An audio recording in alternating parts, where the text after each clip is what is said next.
আসসালামু আলাইকুম। আজকে আমরা চলে আসলাম 2 নম্বর সৃজনশীল নিয়ে। এখানে দুইটা আমাদের দৃশ্যকল্প রয়েছে। 1 নম্বর দৃশ্যকল্পে দেওয়া আছে একটা সিরিজ, আর দ্বিতীয় একটা দৃশ্যকল্প রয়েছে যেখানে একটা ছক দেওয়া আছে, এবং এই ছকে বলা আছে যে এই টাইম থেকে এই টাইমের মধ্যে যদি ইনপুট দেওয়া হয় তাহলে সেটা মর্নিং হবে নাকি আফটারনুন, ইভিনিং, নাইট, এটা হবে। তো আমাদের প্রশ্নগুলো দেখা যায়। প্রশ্নগুলো হচ্ছে খুবই সিম্পল, যে প্রথমটার সি প্রোগ্রাম লিখবো, প্রথমটার ফ্লোচার্ট, প্রথমটার অ্যালগোরিদম। এরপরে রয়েছে কি, যে প্রথমটার প্রথম 40টা পদের যোগফল, প্রথম কয়টা পদের যোগফল, 40টা পদের যোগফল। এরপরে দেখো 5 নম্বর, এখানে যে 1 2 3 4 5 নম্বর দৃশ্যকল্প 2 এর হলো সি প্রোগ্রাম, মানে 2 নম্বরটা হচ্ছে সি প্রোগ্রাম, 2 নম্বরটা ফ্লোচার্ট, 2 নম্বরটা অ্যালগোরিদম। এইভাবে 1 বাই 1 সবগুলোই আমরা দেখবো, ঠিক আছে? তো দেখো, প্রথমে হলো সি প্রোগ্রামটা দেখবো আমরা। এই সি প্রোগ্রামটা সলভ করার আগে তোমাকে একটা জিনিস খেয়াল রাখতে হবে, যে এটা শুরু হয়েছে কত থেকে, যেটাকে বলা হবে ইনিশিয়ালাইজেশন। ইনিশিয়ালাইজেশনের মান হচ্ছে যে আই দ্বারা প্রকাশ করি আমরা, তাহলে আই ইকুয়াল টু কত হবে, 2। এবং এই যে সিরিজটা কত দূর পর্যন্ত চলছে, সেটা হলো এন পর্যন্ত চলছে। এন পর্যন্ত, এন এর আগ পর্যন্ত না, এন পর্যন্ত। তাহলে এখানে কন্ডিশন হবে আই এর মান এন এর সমান অথবা এন এর থেকে কম। ওকে, আবার এখানে খেয়াল করো তো, যে প্রত্যেকটা সিরিজের এখানে কত করে বৃদ্ধি পাচ্ছে। 2 এর পরের সংখ্যাটা কত, 5। 5 এর পরের সংখ্যা 8। 2 এর সাথে 3 যোগ করলে কি 5 পাওয়া যায় না? তারপরে 5 এর সাথে 3 যোগ করলে 8 পাওয়া যায়। তাহলে এখানে আমরা দেখতে পাচ্ছি যে প্রত্যেকবার 3 3 করে বৃদ্ধি পাচ্ছে। আচ্ছা, আর একটা জিনিস আছে, দেখো এখানে স্কোয়ার আছে, স্কোয়ার আছে, স্কোয়ার আছে। মনে রাখবা, যদি স্কোয়ার থাকে তাহলে 2টা আই গুণ করতে হয়। কয়টা আই গুণ করতে হয়? 2টা আই। যদি কিউব থাকে তাহলে 3টা আই গুণ করতে হয়। যদি পাওয়ার 4 থাকে প্রত্যেকটার উপরে, তাহলে 4টা আই গুণ করতে হয়। এইভাবে আই সংখ্যা গুণ করতে হয়। তো আমরা প্রোগ্রামটা তাহলে শুরু করি। সবার প্রথমে আমরা লিখবো এখানে হ্যাশ ইনক্লুড, তারপর stdio ডট এইচ, এরপরে মেইন, এরপরে আমরা ভ্যারিয়েবল ডিক্লেয়ার করব। তো আমাদের এখানে যে ভ্যারিয়েবলটা লাগবে সেটা হচ্ছে একটা এন ভ্যারিয়েবল লাগবে, একটা আই ভ্যারিয়েবল লাগবে, আর এটা যে যোগ করব, যোগফলের জন্য সাম ভ্যারিয়েবল লাগবে। তো আমরা তিনটাই হচ্ছে যে ইন্টিজার ভ্যারিয়েবল নিলাম। একটা কি বললাম, আই, তারপরে একটা হচ্ছে এন, তারপর আরেকটা কি, সাম। ওকে, যখন কোনো সিরিজের প্রোগ্রাম যোগ করবা, সব সময় সেই সিরিজের প্রোগ্রামে যোগ করার জন্য সামের মান 0 করতে হয়। আর যদি সিরিজটা গুণের হয় তাহলে সামের মান 1 ধরে নিতে হয়। এই জিনিসটা কিন্তু খুবই সেন্সিটিভ।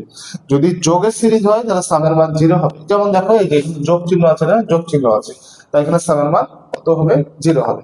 কিন্তু সেম জিনিসটাই যদি তোমাকে আবার মাঝখানে যদি গুণ আকার দেওয়া থাকতো, তাহলে এখানে সাম ইকুয়াল টু কত ধরে নিতে হতো, 1 ধরে নিতে হতো।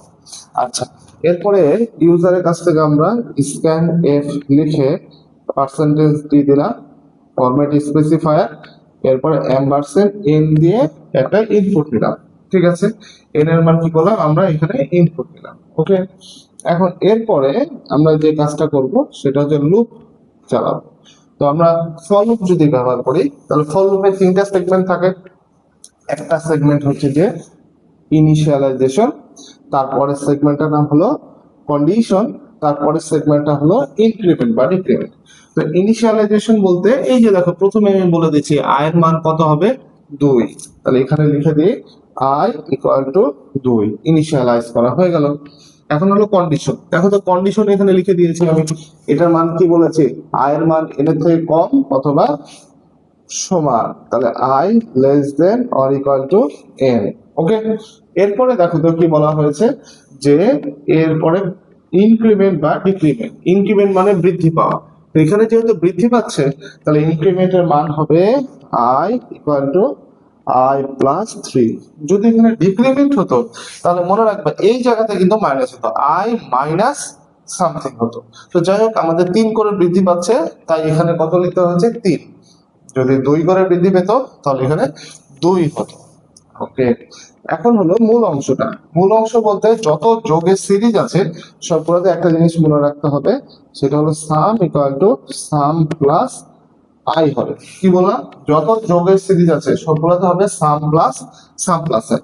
তবে খেয়াল রাখতে হবে, যদি স্কোয়ার থাকে তাহলে একটা আই হবে না, সেক্ষেত্রে বলেছিলাম আমি কয়টা আয় হবে, 2টা আয় হবে। যদি কিউব থাকে তাহলে এখানে 3টা আয় হবে, যদি পাওয়ার 4 থাকে তাহলে এখানে 4 হবে। ওকে, আচ্ছা তাহলে আমাদের এই যে অংশটা, এই অংশটার মধ্যে আমাদের যোগের কাজ কমপ্লিট। এখন কি করব আমরা, এইটাকে প্রিন্ট করব।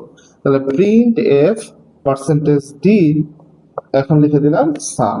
এই যে আমাদের অঙ্ক শেষ, খুবই সহজ, আমাদের পুরো সি প্রোগ্রামটা শেষ, পুরো 3-3 মার্ক। তাহলে প্রোগ্রামটা দেখো, এখান থেকে ফর লুপটা শুরু হয়েছে, সরি মেইন ফাংশন এখান থেকে শুরু হয়েছে, এখানে শেষ। ফরের ভিতরকার অংশ এখানে শুরু হয়েছে, এখানে শেষ। মানে ব্র্যাকেট গুলো সাবধানে দিবা, ইনিশিয়ালাইজেশন ঠিকভাবে করবা, সেমিকোলন প্রত্যেকটা বেছে বেছে দিবা। ফর লুপের শেষে কিন্তু সেমিকোলন হয় না। ডু হোয়াইল এর ক্ষেত্রে হোয়াইল এর শেষেরটাতে সেমিকোলন হয়, কিন্তু শুধু হোয়াইল লুপে আবার সেমিকোলন হবে না। প্রিন্টএফ এর শেষে সেমিকোলন হবে, প্রত্যেকটা লাইনের শেষে সেমিকোলন হবে ফর আর হোয়াইল এর পরে, হোয়াইল লুপে হোয়াইল এর পরে হবে, আর ফর লুপে ফর এর পরে সেমিকোলন হবে না। সরি আমি একটু মিস্টেক করলাম, হোয়াইল লুপের পরে সেমিকোলন হবে না, ফর লুপের পরে সেমিকোলন হবে না, ডু হোয়াইল লুপের পরে হবে সেমিকোলন। আচ্ছা, তো যাই হোক, এখন আমাদের 1 নম্বর অঙ্ক শেষ। এরপর দেখো তো 2 নম্বর কি বলেছে, ফ্লো চার্ট। ঠিক আছে, আমরা তাহলে এই যে এটা তোমরা একটু স্ক্রিনশট তুলে নাও, আমি তাহলে মিশাই দিচ্ছি।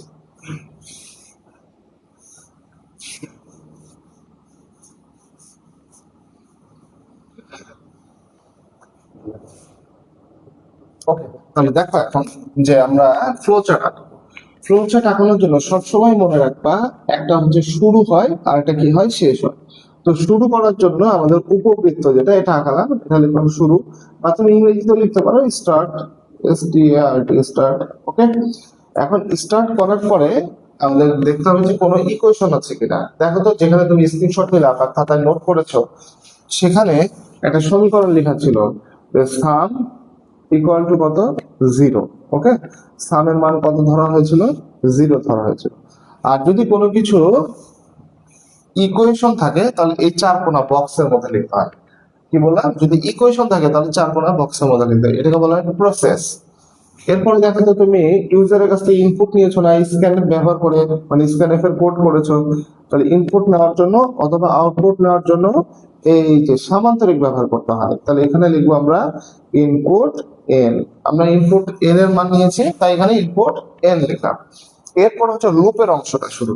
তো লুপের অংশটা যদি শুরু হয় তাহলে একটু খেয়াল করো তো, যে এখানে ডায়মন্ড শেপ দিতে হয়। কি শেপ দিতে হয়, ডায়মন্ড শেপ। তার মানে এখানে সবসময় কি বসবে, কন্ডিশন বসবে।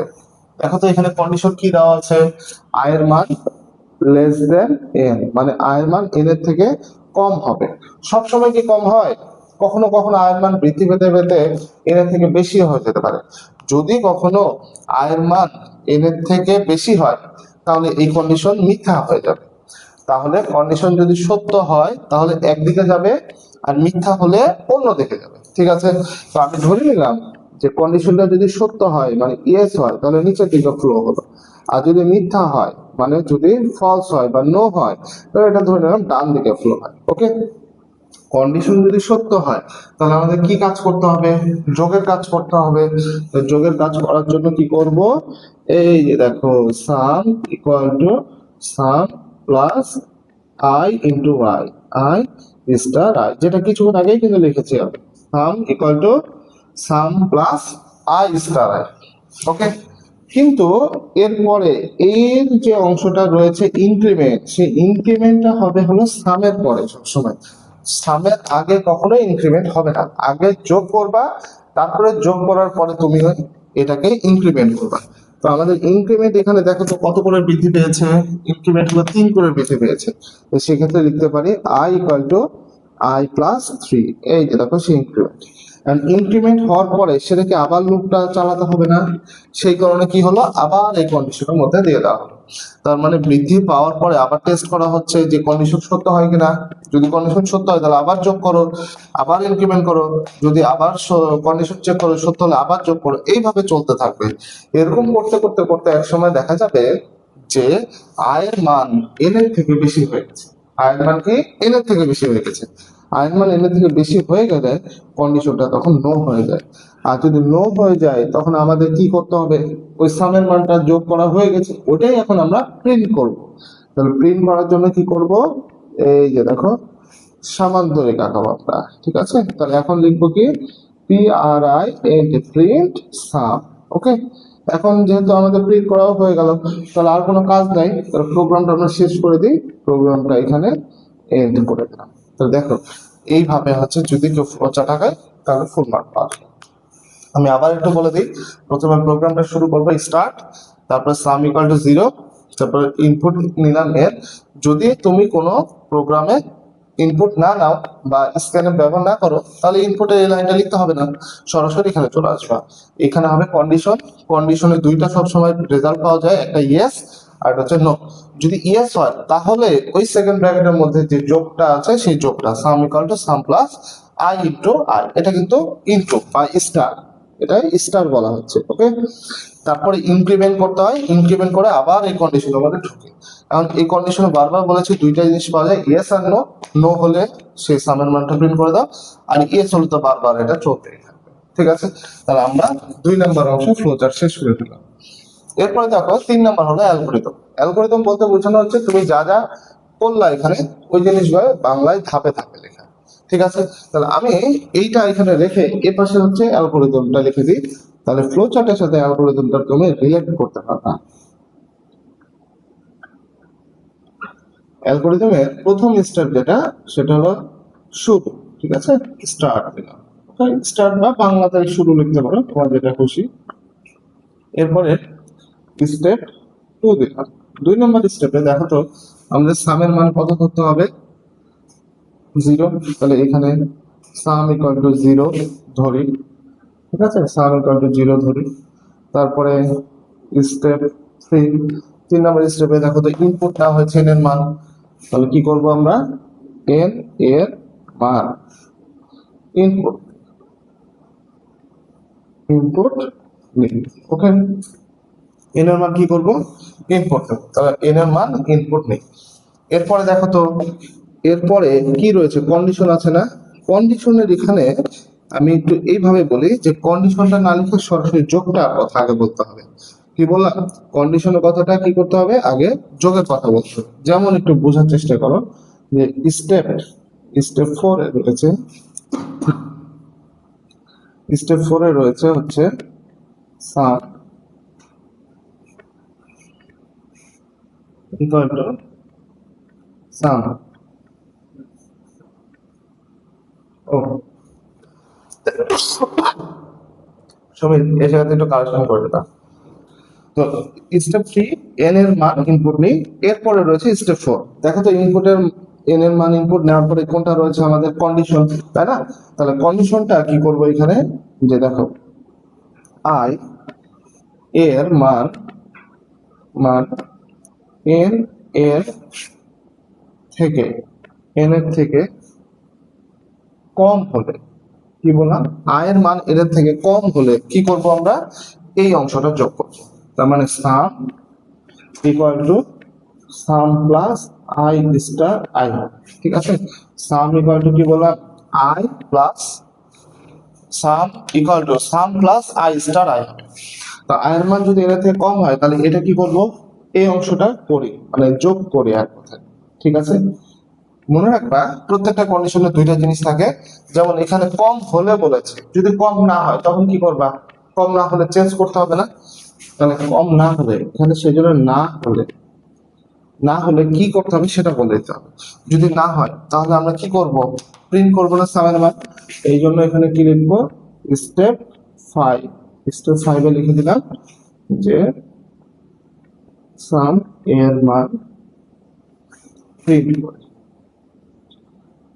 প্রিন্ট সামের মান প্রিন্ট করে। ঠিক আছে, যেহেতু আমাদের সামের মান প্রিন্ট করলাম এবং তারপরে সে প্রোগ্রামটা শেষ করবো, তার মানে স্টেপ 6, স্টেপ 6 এ কি করব, শেষ। ঠিক আছে, স্টেপ 6 এ শেষ করি। এখানে একটা জিনিস মাথায় রাখতে হবে যে এই যে I equal to I plus 3 এটা কিন্তু করা হয় নাই, তাহলে এটা আমাদের করতে হবে। সাম equal to sum plus I এখানে লিখে দিবা, এবং এবং I equal to I plus 3 করে। ঠিক আছে, তাহলে এই দুইটা একসাথে কিন্তু, ওকে, এই দুইটা একসাথে, এই দুইটা একসাথে করতে হবে।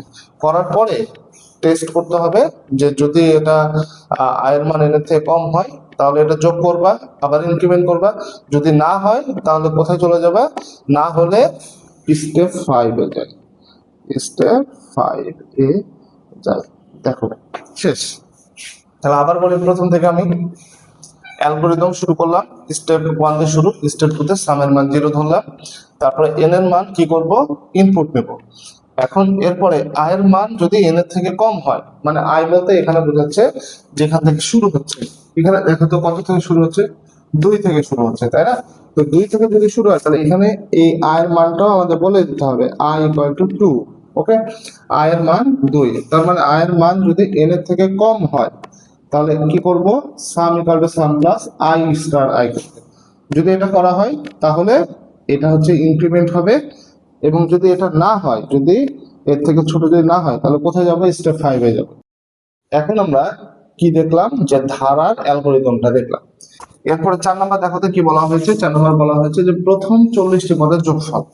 এখানে অনেকে ভাবতে পারে যে ফর আই ইকুয়াল টু 1, মানে সরি আই ইকুয়াল টু 2, যেহেতু 2 থেকে শুরু হয়েছে, তারপর I less than or equal two 40, I equal to I plus 3।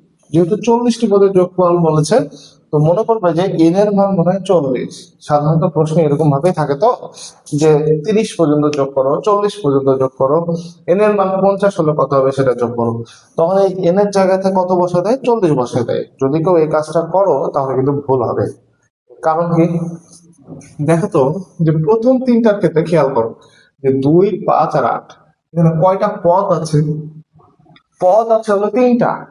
কয়টা পদ আছে, পদ কিন্তু আছে 3টা, কিন্তু যোগ করেছে কত দূর পর্যন্ত, 8 পর্যন্ত। তাহলে এখানে এন এর মান হবে হলো 8। কি বললাম, এখানে এন এর মান হবে 8, কিন্তু পদ সংখ্যা হলো কয়টা, 3টা। ওকে, ঠিক একই রকম ভাবে যদি আমি আরো যদি সামনে যেতে চাই, যদি 40 নম্বর পদে যদি যেতে চাই, তাহলে এন এর মান কি আর 40 হবে? এন এর মান তো 40 হবে না, 40-এর থেকে অনেক বেশি হবে। যেমন এখানে 3-এর জন্যই হয়ে যাচ্ছে 8টা। তো এই কারণে একটা কি আছে, সূত্র আছে। সূত্রটা কি, এটা একটু নোট করে নাও। সূত্রটা হচ্ছে যে এন তম পদ, যেটা কি বললাম, এন তম পদ। ওকে, এটা বের করার সূত্র হলো a plus n minus 1 into t। ঠিক আছে, কিন্তু প্রত্যেকটা জিনিস 1 বাই 1 আমি ক্লিয়ার করে দিচ্ছি। এখানে দেখো যে a বলতে কি বোঝায়, a বলতে বোঝানো হচ্ছে প্রথম পদ। এখানে প্রথম পদ কোনটা, প্রথম পদ হচ্ছে 2, তাহলে এখানে a এর মান হলো 2। এর বলতে বোঝানো হচ্ছে যে তুমি কততম পদ পেতে চাও, এটা হবে না। তো তুমি পেতে চাও হচ্ছে 40 নাম্বার পদ, এই যে বলে দিয়েছে 40 নাম্বার পদ। তাহলে এখানে এন এর মান হবে 40 মাইনাস 1, আর ডি হলো ডিফারেন্স। ডিফারেন্স বলতে কি বোঝাচ্ছে জানো, যে প্রথম পদ থেকে দ্বিতীয় পদের পার্থক্য কত। পার্থক্য হচ্ছে যে দেখো 3, এখান থেকে এখানে পার্থক্য কত, সেটাও 3, মানে এক কথায় পার্থক্যটা হলো 3। তাহলে এখানে ক্যালকুলেশন করলে পাই 2 প্লাস এটা 39 গুণন 3, 2 প্লাস 3 4 12, 117। ঠিক আছে, তাহলে এটা 119 হয়, তাই না? যে 3 9 27, 3 3 9 আর 2 11, আর এটা 2 যোগ করলে 119 হয়। ঠিক আছে, তাহলে এন তম পদ হলো 119। তাহলে এই যে দেখো এই কন্ডিশনে I less than equal to 40 না হয়ে হবে কত, 119। তাহলে তোমাদের এই যে 1 নম্বর কোশ্চেনটা আমি যে করে দিলাম, ওই একই জায়গাতে কি করবা তোমরা, জাস্ট খালি এন এর মান 119 বসে দেবে। তাহলে আমি একটু লিখে দিই, জাস্ট খালি ওই অঙ্কটা, মানে ওই লাইনটা খালি চেঞ্জ করে দেবা, I equal to 2, I less than equal to 1 or 9। ঠিক আছে, I plus I equal to I plus 3। এই যে এই অংশটাই হচ্ছে যে অ্যান্সার, মানে এই অংশটা জাস্ট খালি এখানে চেঞ্জ হবে। আর টিচার কিন্তু পরীক্ষাতে এটাই দেখবে যে তুমি এটা ঠিক করেছো কিনা। যদি এই অংশটা ঠিক করো বা এখান থেকে ক্যালকুলেশন বের করে বসো তাহলে ফুল মার্ক পাবা। ঠিক আছে, আবার অনেক পোলাপান দেখা দেখি করে করে কি, যেখানে এন এর মান চেঞ্জ হবে খালি এন এর মানটা চেঞ্জ করে ফেলে 119, বাট কিভাবে আসলে এটা দেখায় না।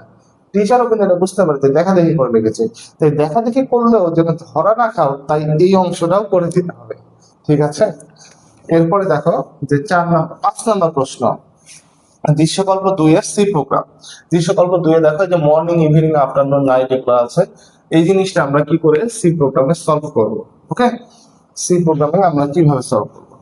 এখানে এটা যদি রিয়েল বা অথেন্টিক ভাবে আমরা সলভ করতে যাই, অনেক কমপ্লেক্স হবে। ঠিক আছে, অথেন্টিক বলতে বোঝা হচ্ছে যে এইভাবে এম পি এম যদি হিসাব করে করো তাহলে অনেকটা প্রবলেম হবে। এই জন্য একটা কাজ করা যেতে পারে যে এটাকে এই এম পি এম তুলে দিয়ে আমরা 24 ঘন্টাতে কনভার্ট করে নিতে পারি। তাহলে হবে কি, আমাদের কম্পেয়ার করে এই আউটপুট বের করা সহজ হবে। তাহলে আমরা এখন এটাকে 24 ঘন্টাতে কম্পেয়ার করে দেবো। দেখো এখানে 5টা বলেছে, এটা হলো ভোর 5টা। তো এখানে হচ্ছে 0 1 0 তো নাই, 1 2 3 4 5 6 7 8 9 10 11, তারপর হচ্ছে 12। 12-র পরের সংখ্যাটা কিন্তু 13 হবে না, 12-র পরের সংখ্যা আবার কিন্তু 11 একই হবে।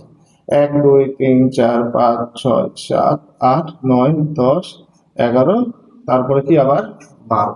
ওকে, তো এই যে দেখো এখানে 12 হলো, 12-র পরে এটা হলো 13, তারপর এটা ধরবো হলো 14, তারপর এটা 15, তারপরে 16, তারপর 17, তারপর 18, তারপরে 19, তারপরে 20, তারপরে 21, তারপর 22, তারপর 23, তারপর হলো 24।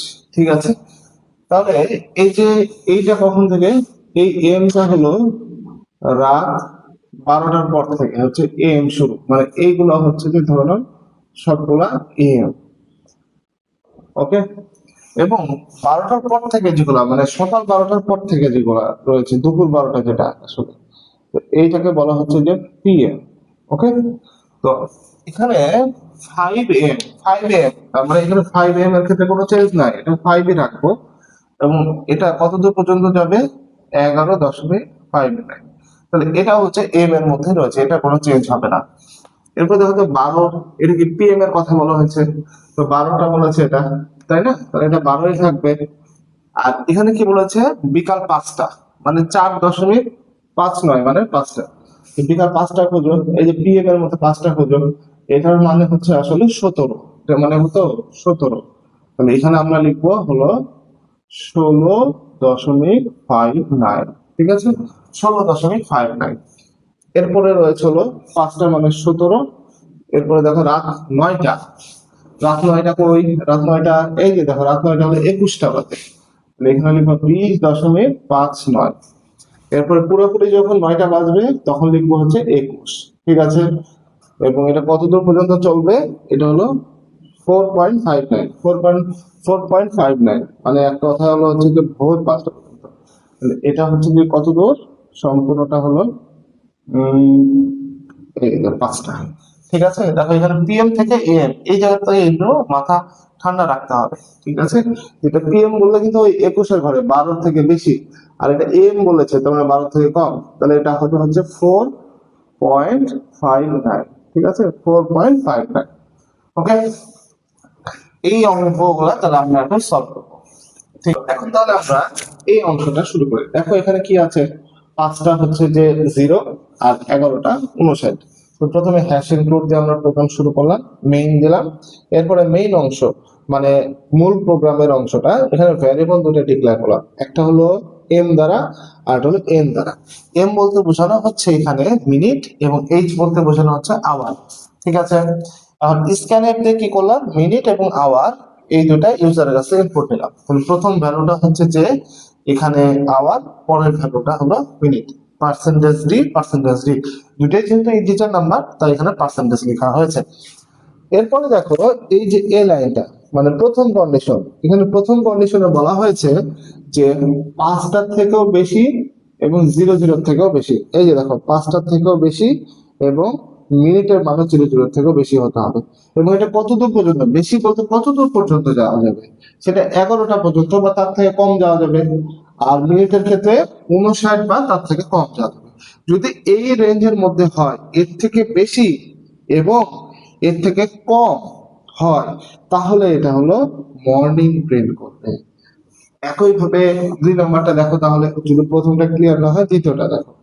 এখানে 12 পরে কত আছে, 00 আছে, তাহলে আওয়ারের মান কত, 12। মিনিটের মান কত? 0। দেখো তো আওয়ারের মান কত আছে? 12। 12 থেকে বেশি, এই দেখো 12 থেকে বেশি অথবা সমান। এবং মিনিটের ক্ষেত্রে কি 0 থেকে বেশি অথবা সমান। এবং এটা কত দূর পর্যন্ত যাবে? এটা যাবে হচ্ছে যে 16টা কম, মানে 16 সমান অথবা কম। এই দেখো 16 সমান অথবা কম। এবং মিনিটের ক্ষেত্রে কতক্ষণে যাবে? 59 সমান অথবা কম। এই যে 59 সমান অথবা কম। তার মানে এটার থেকে বেশি, এটার থেকে কম। ঠিক আছে, এটার থেকে বেশি এবং এটার থেকে কম। এই কন্ডিশনের মধ্যে যদি থাকে তাহলে সেটা কি হবে? আফটারনুন হবে। একইভাবে এখানে রয়েছে 17.00। এই কারণে দেখো তো এইচ এর মান 17 থেকে বেশি অথবা সমান, এম এর মান 0 থেকে বেশি অথবা সমান। তারপরে কি রয়েছে? 20 থেকে ছোট অথবা সমান, 59 থেকে ছোট অথবা সমান হয়, তাহলে এটার জন্য কি হবে? ইভিনিং প্রিন্ট হবে, প্রিন্ট এফ ইভিনিং। আর সবার লাস্টে যেহেতু রয়েছে, এখানে কোনো কন্ডিশন দেওয়ার প্রয়োজন নাই। কন্ডিশন না দিয়ে সরাসরি আপনি কোনটা দিয়ে দিতে পারবেন? নাইট দিয়ে দিতে পারবেন। তবে কেউ যদি এখানে এলসি ব্যবহার করে কন্ডিশন দেয়, তারপরে প্রিন্ট এফ দিয়ে নাইট দেয়, তাও হবে, কোনো ভুল নাই। তবে এটা দিলাম কেন? কারণ আমাদের খাটনি একটু কম হবে, সময় কম লাগবে, তাই। তাহলে এখানে এই একটা কন্ডিশন, এই একটা কন্ডিশন, এই একটা কন্ডিশন। টিচার গুলো এই কন্ডিশন গুলো চেক করবে যে তুমি এগুলো ঠিক লিখেছো কিনা। যদি এগুলো ঠিক লিখে থাকো তাহলে তোমার এখানে সি প্রোগ্রাম কমপ্লিট হবে বা রান করতে হবে, ঠিক রান হবে ঠিকঠাক। আচ্ছা, এরপরের কোশ্চেনটা কি বলা হয়েছে? এরপরে কোশ্চেনটা বলা হচ্ছে এইটার হলো ফ্লো চার্ট আঁকাতে হবে। তাহলে আমরা এখন এটা দেখে দেখে ফ্লো চার্ট আঁকে। দেখো স্টার্ট থেকে শুরু করলাম। এখন এরপরে ইউজারের কাছ থেকে ইনপুট নিতে হবে কি কি? এম আর এইচ, তাই না? তো ইনপুট নেওয়ার জন্য আমরা দুটা ভ্যারিয়েবল ডিক্লেয়ার করেছিলাম, সেটা লিখলাম হলো ইনপুট এম এবং এইচ, মানে মিনিট এবং আওয়ার। এরপরে হচ্ছে কন্ডিশন, ঠিক আছে? এরপরে কি? কন্ডিশন। কন্ডিশনটা কি? এই যে পুরা কন্ডিশনটা হলো এখানে হবে, পুরা কন্ডিশনটা এখানে হবে। তো তোমরা এক কাজ করতে পারো, এই পুরো কন্ডিশনটা এখানে ধরে নাও নাম দিয়ে দিলাম এক্স সমান সমান, এই পুরো কন্ডিশনটা এখানে লিখলাম, এর প্রথম কন্ডিশনটা। ঠিক আছে, তাহলে আমি একটু লিখে দিই, তাহলে আমার জন্য একটু সুবিধা হবে। যে এক্স, এটা কি লিখলাম? এই যে বক্স দিয়ে দিলাম, এটা দিয়ে দিলাম ওয়াই, ঠিক আছে, এটা দিয়ে দিলাম ওয়াই, আর এটা দিয়ে দিলাম জেড। ঠিক আছে, তার মানে কি এই পুরোটা এখানে লিখতে হবে কিন্তু। আচ্ছা, এই যে দেখো এখানে এক্স, এক্স বলতে কি পুরোটা এখানে লিখে দিতে হবে। এখন এটার জন্য কয়টা হয়? আমি বলেছিলাম তোমাদেরকে সবসময় কন্ডিশনে দুইটা হয়, একটা হলো ইয়েস হয় আর একটা নো হয়। আচ্ছা, লুপের জন্য মনে রাখবা ইয়েসটা নিচের দিকে দিবা। লুপের জন্য কি করবা? ইয়েসটা নিচের দিকে দিবা। আর সাধারণ অবস্থাতে বামে ডানেও দিলেও অসুবিধা নাই, বা দিতে পারো। তো দেখো এটা যদি ইয়েস হয়, ইয়েস মানে যদি এটা সত্য হয়, তাহলে কি হবে? এটা যদি সত্য হয় তাহলে কি প্রিন্ট করবে? মর্নিং প্রিন্ট করবে। তাহলে এখানে আউটপুট পাওয়া যাবে হলো প্রিন্ট, প্রিন্ট মর্নিং। ঠিক আছে, M O R N I N, print morning. Okay. আর যদি নো হয় তাহলে 2 নম্বর কন্ডিশন টেস্ট করবে। প্রথমটা সঠিক না হলে 2 নম্বর কন্ডিশন টেস্ট করবে। তাহলে এখানে আমরা আবার একটা, এই যে দেখো কি করলাম, ডায়মন্ড সেপার। এখন তাহলে আমরা কি করব? এই যে দেখো 2 নম্বর কন্ডিশন যেটা লিখেছিলাম, এই কন্ডিশনটা এখানে পুরোটা লিখবো। আচ্ছা, আমি ছোট জায়গা তো তাই এখানে লিখলাম না। তো এটার ক্ষেত্রে কয়টা ঘটনা হয়? দুইটা। একটা ঘটনা হচ্ছে ইয়েস হয়, আর একটা ঘটনা কি হয়? নো হয়। যদি ইয়েস হয় তাহলে কাকে প্রিন্ট করবে? আফটারনুন প্রিন্ট করবে। তাহলে এখানে লিখবো হচ্ছে যে print afternoon, P R I N T, print after, লেখার পরে নো। ওকে, আফটার। আচ্ছা, এখন যদি নো হয়, নো হলে কি করবে? সে আবার কন্ডিশন চেক করবে। ঠিক আছে, নো হলে সে আবার কন্ডিশন চেক করবে। কন্ডিশন এখন কারটা হবে? এখন হচ্ছে যে জেড এরটা হবে condition. Z equal to box দিলাম, মানে এই পুরাটা লিখতে হবে। ঠিক আছে, এই পুরাটা এখানে দিতে হবে। দেওয়ার পরে আবার কি হতে পারে? ইয়েস এবং নো। ঠিক আছে, এটা হলো নো আর এটা হলো ইয়েস। যদি এই কন্ডিশনটা সত্য হয় তাহলে প্রিন্ট করবে হলো ইভিনিং। এখানে evening, E V N I, evening. আর যদি নো হয়, ঠিক আছে, আর যদি কি হয় এখানে লিখলাম নো হয়, তাহলে প্রিন্ট করবে নাইট, NIGHT নাইট। ঠিক আছে, এবং পুরো প্রোগ্রাম শেষ হওয়ার পরে END থাকবে। তাহলে দেখো প্রথমে স্টার্ট হলো, তারপর ইনপুট নিল। এই প্রথম কন্ডিশন যদি সত্য হয় তাহলে মর্নিং, সত্য না হলে দ্বিতীয় কন্ডিশনে যাবে। দ্বিতীয় কন্ডিশন যদি সত্য হয় তাহলে আফটারনুন, না হলে তৃতীয়টাতে যাবে। তৃতীয়টা সত্য হলে ইভিনিং, সত্য না হলে নাইট। শেষ, একদম ইজি। আচ্ছা, এখন তাহলে আমরা এটার অ্যালগোরিদমটা দেখি। ঠিক আছে, তো প্রথমে লিখবো স্টেপ ওয়ান। স্টেপ ওয়ানে লিখলাম শুরু, তারপরে হলো স্টেপ টু। স্টেপ টু তে লিখবো হচ্ছে যে ইনপুট এম ও এইচ নিব, ইনপুট এম এবং এইচ নিব। তারপরে হলো স্টেপ থ্রি। স্টেপ থ্রিতে ওই একই জিনিস আবার লিখবা কিন্তু, ঠিক আছে, বড় যে লাইনটা ওইটা এখানে লিখবা। তো x ইকুয়াল টু 0 সত্য হলে, সত্য হলে কি প্রিন্ট করব, মর্নিং। মর্নিং প্রিন্ট করি, ঠিক আছে। আর সত্য না হলে, আমি প্রত্যেকটা বলেছি কন্ডিশনে দুইটা দিচ্ছ, সত্য হলে একটা, সত্য না হলে একটা। স্টেপ ফোরে কি আছে, সত্য না হলে স্টেপ ফোরে দাও। স্টেপ ফোরে কি আছে, স্টেপ ফোরে হচ্ছে যে ওয়াই ইকাল টু, আবার ওই কন্ডিশন টেস্ট করবো, মানে 2 নম্বর কন্ডিশনটা। এটা যদি সত্য হয় তাহলে কি করবো, আফটারনুন, আফটারনুন প্রিন্ট করবো। আর যদি না হয় আবারও একই জিনিস, প্যাটার্ন কিন্তু একই, না হলে স্টেপ ফাইভে যাব। তাহলে স্টেপ ফাইভে কি বলা হয়েছে, যে জেড সমান সমান বক্স। এখন এটাও সত্য হলে কি প্রিন্ট করব, ওই যে দেখো ইভিনিং, ইভিনিং, ইভিনিং প্রিন্ট। আবার যদি সত্য না হয়, এখন কি সত্য না হলে, এখন কিন্তু আর পরবর্তী স্টেপে যাওয়ার দরকার নাই, কারণ একটাই কন্ডিশন আছে। সত্য না হলে সরাসরি আমরা কি প্রিন্ট করে দেবো, নাইট, NIGHT নাইট। ঠিক আছে, এখন তাহলে আমাদের প্রোগ্রাম শেষ। তাই আমরা স্টেপ 6 দিয়ে কি করে দিলাম, এন্ড বা শেষ। তাহলে এই ছিল তোমাদের এই দুইটা সি প্রোগ্রামের অ্যালগরিদম, ফ্লোচার্ট এবং হচ্ছে যে কোডিং। সবাই তোমরা এটা বারবার দেখবা, বারবার রিভিশন দিবা, প্র্যাকটিস করবা, তাহলে আস্তে আস্তে তোমাদের আয়ত্তে চলে যাবে। তো পরবর্তী ভিডিও দেখার জন্য আমন্ত্রণ জানিয়ে শেষ করছি। আল্লাহ হাফেজ।